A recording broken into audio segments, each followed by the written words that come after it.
Well, hello and welcome to India Business Hour. I'm Ashmit Kumar, and here are the headlines that we're tracking this hour. What is your message to the sovereign rating agencies? You're expecting an upgrade? Well, I would think that they do their job. 7% growth is not challenging. Finance Minister Nirmala Sitharaman, in an exclusive conversation to Network 18, calls on rating agencies to do their job after promising to stick to the fiscal consolidation. FM says rating agencies must take a comprehensive look at the economy and not just focus on just a few parameters. Fitch and Moody's have ruled out any upgrade in the near term. Government is hopeful of utilizing the 11 lakh crore rupee Capex outlay for FY25, says the Finance Minister. Also adds that private sector Capex is also picking up, aided by the PLI schemes. More work can be done on direct taxes, says Finance Minister when asked about the lack of relief to income taxpayers, but stopped short of saying if any relief will be provided in the next budget should the NDA government return to power. Also promises stability on capital gains tax.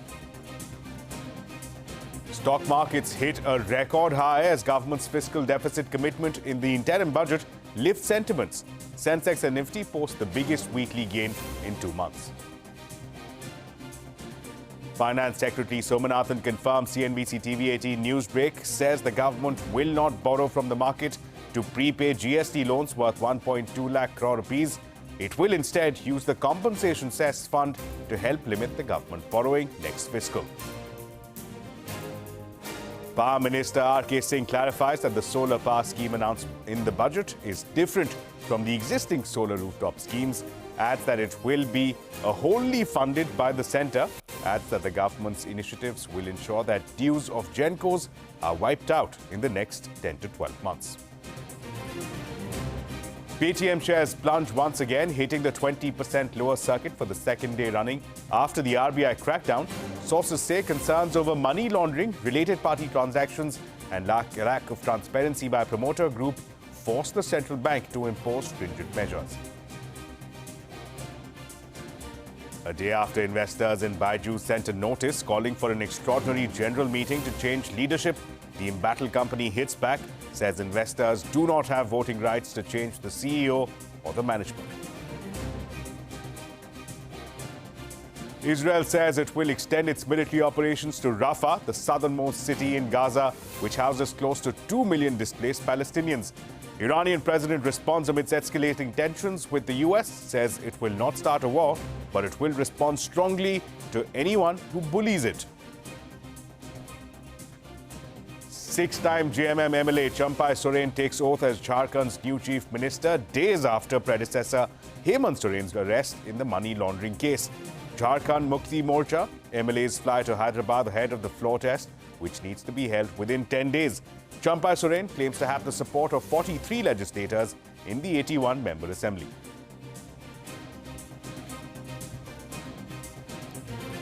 Well, let's start with a look at the day's market action. Sensex and the Nifty hit a record high in early trade as investors waved a thumbs up to the finance minister's fiscal consolidation roadmap in the interim budget.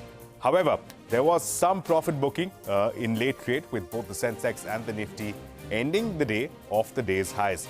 Now, financials continue to be a drag, with the Nifty Bank Index losing over 900 points from the high point of the day for the week. Sensex and Nifty posted gains of over 2%, the biggest weekly gain in 2 months' time. Well, here's the mega exclusive interview of the day. After tabling an interim budget that shows prudence over populism, Finance Minister Nirmala Sitharaman said that the budget has been presented with the understanding that programs initiated by the Modi government in the last 40 years were reaching the ground. Let's quickly take you through the key headlines that the Finance Minister gave us in the 7. First up, she said that the 7% growth rate is not challenging and added that there was no slackness in the economy. She called on rating agencies to do their job after promising to stick to the fiscal consolidation roadmap. She urged them to take a comprehensive look at the Indian economy and not just focus on just a few parameters. The Finance Minister also said that India needed better data to capture the jobs market. She said that several jobs were getting created but not being captured in the current data. Sitharaman also said that more work can be done on direct taxes when asked about the lack of relief to income taxpayers, but stopped short of saying that if any relief will be coming for the middle class in the next budget should the NDA government return to power. She also said that the government is not in favor of quick twists and turns when asked about potential changes to the capital gains tax regime. On the issue of possible rate cut, the finance minister said that the final call will be taken by the RBI and asserted that the central bank will keep growth in mind while taking a policy decision. You know, something that has been commented enough, and you've got a lot of accolades for it in this budget. If you look at the fiscal glide path, I think you've beaten estimates. You know, this year you've projected 5.1 next year, so that also looks promising. What is your message to the sovereign rating agencies? You're expecting an upgrade? Well, I would think that they do their job, but periodically it's our business also to bring it to their notice that economy, particularly emerging market economy like India, despite the odds, we are doing a lot of reforms, systemic reforms, which actually you're seeing is bearing the results now. If only Prime Minister Modi hadn't pressed the pedal, let's say the revving pedal, the accelerator during COVID, even as we are managing COVID, we will have to attend to reforms and continue doing the reforms. The Atmanirbhar Bharat announcements were all infused with so much of reform measures. Otherwise, we wouldn't have eliminated more than 68,000 rules, which were just so archaic and were becoming instruments for rent-seeking people. So, systemic reforms have continued. Whether it was pre-COVID, GST and IBC, together with very many other reforms like professionalizing public sector banks and so on, the emphasis on reform has given us adequate rewards and we'll continue doing that. That is why even in the budget, we have emphasized on transparency. We have emphasized on getting everything on board the budget process itself, rather than keeping it outside of the budget or underneath the carpet. These are not small steps, and that has been consistently done in the last 4-5 years. And before that, as I said, IBC or banking reforms, the 5 major recognition R's, as we say, of the problem. So to list it, there are so many, some small, some very big. The small ones having very big implication in making the economy much more cleaner and open and transparent. The bigger ones which are bearing results in terms of the money that you collect in GST. These are not small steps. So that is the one which I would play as important indicators which rating agencies should look at comprehensively, rather than look at just one detail here, one detail there. Macroeconomic stability is also very well kept up. I'm sure you'll be asked this question in future, but you know, the allocation for Capex at 11.1 lakh crore, does it seem like a lofty goal, considering that, you know, you could not even do 10 lakh crore in this year? No, but not really. I mean, we've done only 2 lakh, 3 lakh. That's not the case. We're closer to 10. It's also because absorption has its own limits, whether it's the states or the departments within Government of India. When the capital expenditure is undertaken through the outlays given to them, it is only that much within 12 months that they can do and not beyond. So sometimes reaching the target, however ambitious it is to the last mile difficult within 12 months. Had we given them a few more months, they will probably even complete that. But the condition for these capital expenditure, which I have announced since last 3 years, is that that amount should be utilized within the year. So many of the state governments which take the money, which are very good in implementing, in fact, I find states very enthusiastic in wanting to avail of this facility. The difficulty comes that if you restrict them to using it within 12 months, and which is what we aim at, we want them to use it within 12 months. So I'm not saying restrict in that sense, but within 12 months when you are expected to spend that money, there are times when completely utilizing it becomes difficult. They partly use it. That is why 10 lakhs you might reach 9.2 and not touch 10, but achieving 9.2 within a matter of 12 is, I think, good enough. Yesterday in your budget speech, you were very appreciative of, income tax payers. In fact, the number of income tax, people paying income tax has gone up. Collections are up 2.4 times. You were quite appreciative. In fact, I thought you just stopped short of sort of giving them something back because, it was a vote on account. My question is that, salaried people are paying 30% today, whereas corporates pay 22% tax. In the longer term, directionally... Corporates meaning as an entity, yes, company. That's right. So I'm saying in the longer term, directionally, do you think you would align this in some way or the other? I'm talking about the longer term. Well, the direct taxation reforms are a steady job in the pipeline, and some results come out and more work is happening. So direct taxation is something on which one, ease of the taxpayers' facilitation, which has to be improved. And also, one of the things happened yesterday, one of the serving the customer better business in the taxation regime happened yesterday. But more work can always be done. Yes, so the salaried can be more hopeful in the coming days in your July budget. I'm not saying anything now. No, I know. When it comes to the markets, Nirmala Sitharaman can do no wrong. Last 2-3 years, markets have been on a roll. My question is, can you assure the markets and its participants that there will be stability in the capital gains tax regime? And I ask this question because last year you had tweaked, the debt market, the debt mutual funds in your budget speech. So, is there stability around the corner in the foreseeable future?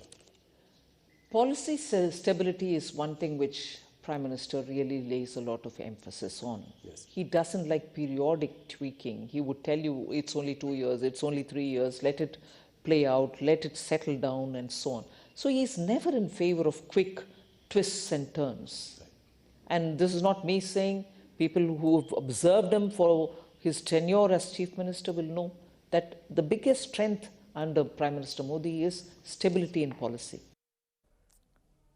Well, after that mega exclusive, here's a slice of another exclusive conversation. CNBC-TV18 News Break confirmed. Finance Secretary TV Somanathan broke down the government's borrowing math in an exclusive conversation with Lata Venkatesh. He said that the government will use the GST compensation funds to prepay loans worth over 1.2 lakh crore rupees instead of borrowing from the market. Take a look. Let me come to the funding of the deficit, sir. There is still some confusion over the usage of the compensation cess. Has that some 70,000 crores which were being used? There is, this confusion, I'm not clear why it is confusing. Let me remind you that in the year 2021, when there was a shortfall of compensation cess, the central government agreed with the states, and this was documented in the GST Council, that we would issue securities of the central government and pass the cash on to the state governments in lieu of compensation. And since the compensation cess was inadequate, we would do this. When the compensation had been fully paid, whatever was due up to July 2022 was fully paid, thereafter, proceeds of the cess, which continues to be collected, remember the cess is still collected, the proceeds of that cess would be used to repay the loans that were taken in 2021 and 21-22. This is the arrangement which was reached with the GST Council. So now we have finished paying off all the compensation, most of the compensation dues up to July 2022. What is left is, there are a few cases where audit certificates are yet to come, and there will be small amounts going to various states for settlement of old dues. But by and large, whatever was the amount of compensation that was due to states up to July 2022 has been settled. There will be small amounts of last month adjustments, audit certificates pending. There will be a steady trickle of compensation payments for earlier periods. No new compensation accrues after July 2022. Now we continue to collect the cess. it is the agreement with the states that what is now collected will be used to retire the debt that was taken in 2021, 22 in order to pay compensation to them. So the funds that we are going to receive in the coming year, 24-25, will be more than the funds required to pay the remaining trickle of compensation bills. This money will be used to retire debt that was taken in order to support the states in 2021-22, but it is central debt which was taken in order to pass the money on to debt. So this will mean that to that extent, normally when we retire debt, we take new borrowing to retire that debt. So the gross borrowing is the simple sum of net plus repayments. This time, repayments are not necessarily coming from new borrowing. Some of the repayments will be met from this. Not only repayments, we may even, so some of it will be retiring through the security maturing on its own. Some of it will be retirement by prepaying or buying back the security. But we intend to retire as much of those securities as we can, to the extent it is within the GST compensation cess. And this is exactly as agreed with the GST Council in 2021. Well, green energy has been another key focus area for this government. Presenting the budget yesterday, the finance minister said that beneficiaries of the government's rooftop solar scheme will get free electricity up to 300 units per month. Speaking at an event today, Prime Minister Modi said that they envisioned a future when people charge their vehicles using solar energy. Now, Power Minister R.K. Singh today said that the solar power scheme announced in the budget is different from the existing solar rooftop scheme. He adds that it will be wholly funded by the centre. Take a look. हम पहले तबके में 1 करोड़ परिवारों को rooftop solar से उसकी 300 unit तो कम से कम मुफ्त बिजली, और मेरी तो योजना है कि रूफटॉप से उसका इलेक्ट्रिक व्हीकल का चार्जिंग व्यवस्था उसके घर में ही हो, उसकी गाड़ी रात को आए, स्कूटी आए, स्कूटर आए, चार्ज हो जाए, सुबह अपना चलता चले। नेशनल इलेक्ट्रिक मोबिलिटी मिशन की मदद में भारत में इलेक्ट्रिक व्हीकल्स के निर्माण को नई गति मिली है। ईवी की डिमांड को बढ़ावा देने के लिए सरकार ने करीब 10,000 करोड़ रुपए का निवेश किया है। हमारी सरकार की फेम स्कीम भी बहुत सफल रही है।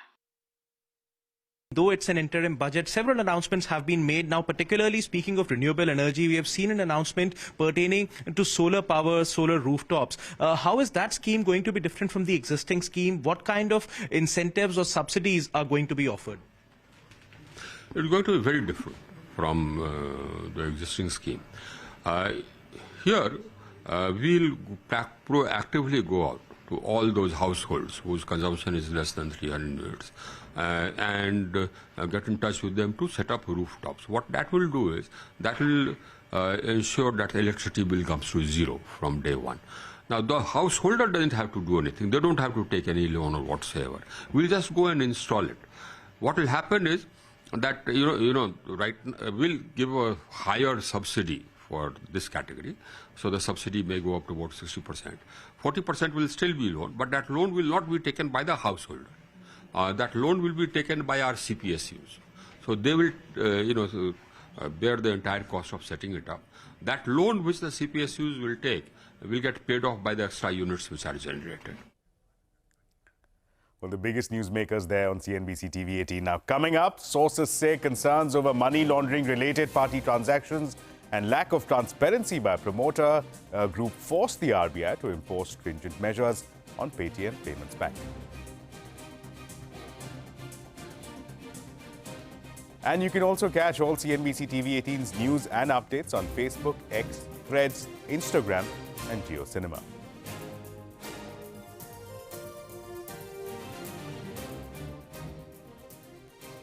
Well, you are watching India Business Hour. A day after investors in Byju sent a notice calling for an extraordinary general meeting to change leadership, the embattled company has hit back. The company has said that investors do not have voting rights to change the CEO or the management. Aishwarya Anand joins us now with more details. Aishwarya, give us a sense, what are you picking up? Byju has expressed sorrow at a statement from a select few investors who have called for an extraordinary general meeting to replace founder and group CEO Byju Ravindran. In its response, the EdTech company has slammed the demand, saying that the investors have no right to vote on CEO or management change. The response comes just a day after the investors said an EGM should be held urgently to resolve outstanding governance, financial mismanagement and compliance issues, along with a change in the leadership of the company. Now, these investors have also called for the reconstitution of the board of directors, saying that Byju's founders have been controlling the board since 3 investors quit the board and walked out in June 2023. The standoff between Byju's and some of its investors has come to the fore soon after the company launched a $200 million rights issue, and the Byju says despite the criticisms of a few investors, it will go ahead with it. The company has also said Byju Ravindran and his leadership team, along with the advisory board consisting of Rajneesh Kumar and Mohandas Pai, has reconstituted a working group with the investors and has been providing updates on all crucial matters and how it has been trying to turn the business around, cutting the monthly burn to near operational break-even. Now remember, Byju's clocked nearly $1 billion in losses in FY22 and the FY23 audit is still awaited. Calling it a highly challenging time, Byju's has termed the action of some of its unnamed investors as disruptive. Right, Ashwarya, thanks a lot for that. Here's some action now from the earnings space. Tata Motors reported a stellar set of numbers in Q3, beating the street's expectations across the board. Net profit rose more than doubled to more than 7,000 crore rupees, while revenue jumped 25% on an annual basis. This was largely led by strong operating revenue growth and robust performance from Jaguar Land Rover. The company has said that it expects growth momentum to continue in the coming quarter. And staying with earnings, low-cost carrier Indigo's net profit has doubled to nearly 3,000 crore rupees for the third quarter. Revenue rose 30%, with margins also expanding significantly. The airline commanded a market share of 62.1% during this quarter. Meanwhile, Indian hotel shares hit record highs after a strong quarter that beat the expectations on all fronts. Revenue jumped by over 16%, while profit after tax grew by over 18% year-on-year. Consolidated EBITDA margin for the quarter also stood at an all-time high of 37.3%. The company has said that it will target double-digit growth in consolidated revenue in the next fiscal year.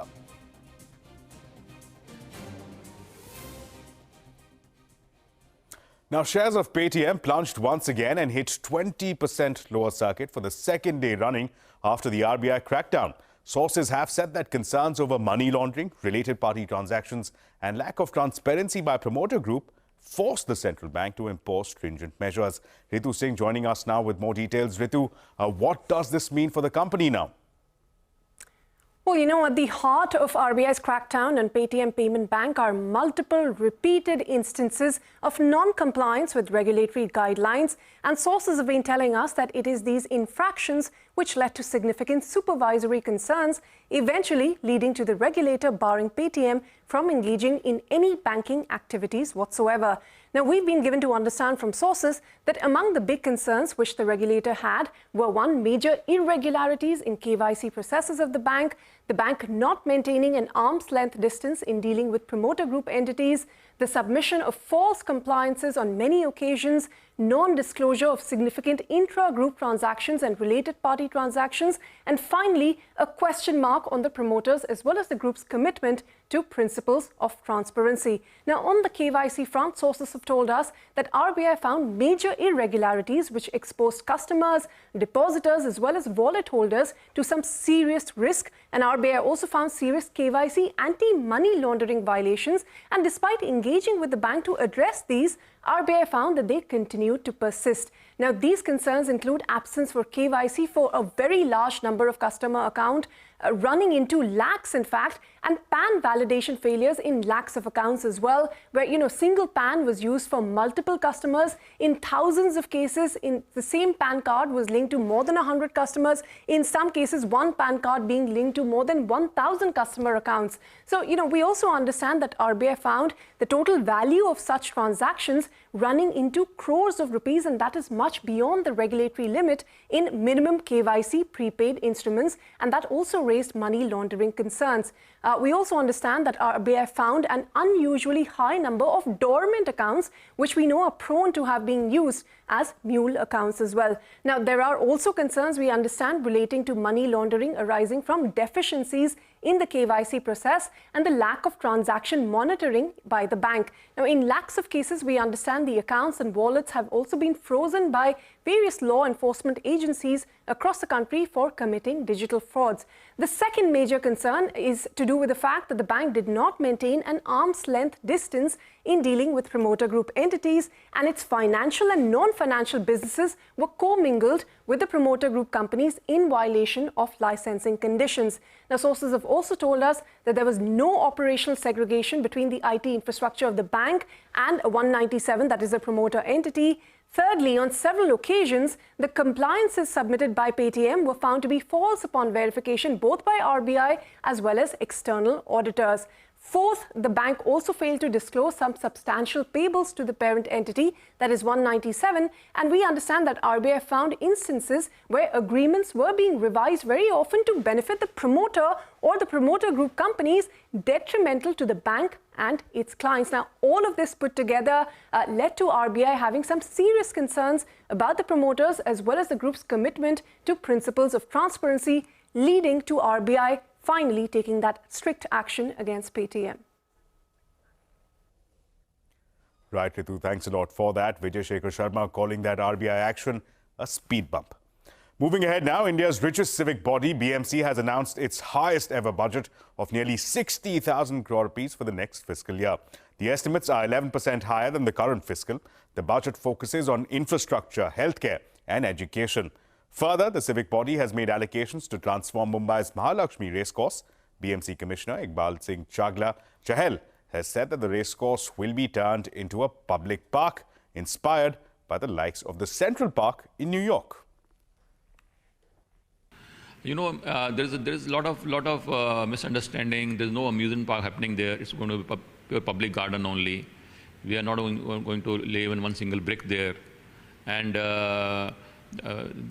I'm so happy, and I'm grateful to the members of RWITC that they voted heavily. 77% of them, they voted for our proposal, where we wanted 120 acres back from them to create a Mumbai Central Park, and remaining 97 acres they could coexist with all their activities intact. And after in the extraordinary meeting, they passed this proposal of supporting BMC, where they are giving 120 acres of the land to us to create a public park. Well, with that, it's a wrap on this edition of India Business Hour. Thank you so much for watching. News and updates will continue right here on CNBC-TV18.